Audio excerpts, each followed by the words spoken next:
చూడగానే నోట్లో నీళ్ళు ఊరించే బెండకాయ రోటి పచ్చడి చాలా అంటే చాలా సూపర్ టేస్టీగా ఉంటుంది. ఒకసారి మీరు కూడా ట్రై చేయండి. అయితే నేను దోశల్లోకి చేశాను, మెత్తగా వేసుకున్నాను దోశలు, అసలు అదిరిపోయింది.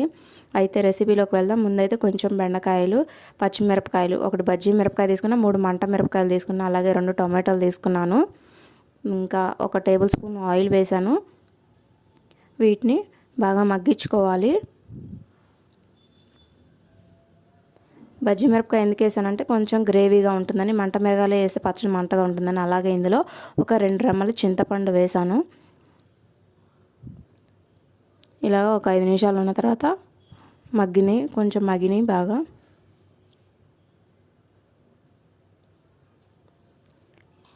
ఇటు చూడండి, నేను బెండకాయ ఫ్రై ఆల్రెడీ చేసేసాను అనమాట. అంటే 3/4 వంతు బెండకాయలను ఫ్రై చేశాను, 1/4 వంతు బెండకాయలను పచ్చడి చేసుకున్నాను. ముందైతే రోట్లో పచ్చిమిరపకాయలని వేసుకొని కచ్చాపచ్చాగా దంచుకున్నాను.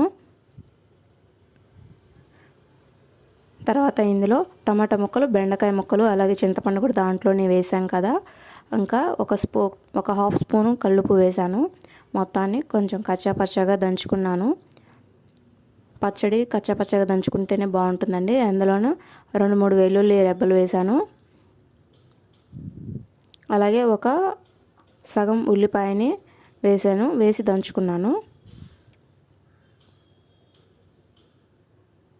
పచ్చడి కచ్చాపచ్చగా ఉంటేనే టేస్ట్ బాగుంటుందండి రైస్లోకి.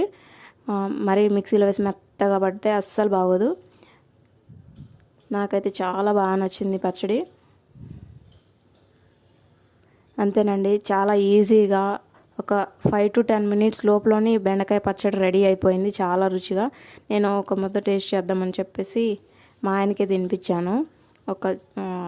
కొంచెం వేసేసి టేస్ట్ ఎలా ఉందని చెప్పేసి. ఆయనకి బాగా నచ్చింది. దోశల్లోకి అయితే అసలు ఇంకా అదిరిపోయింది అనుకోండి.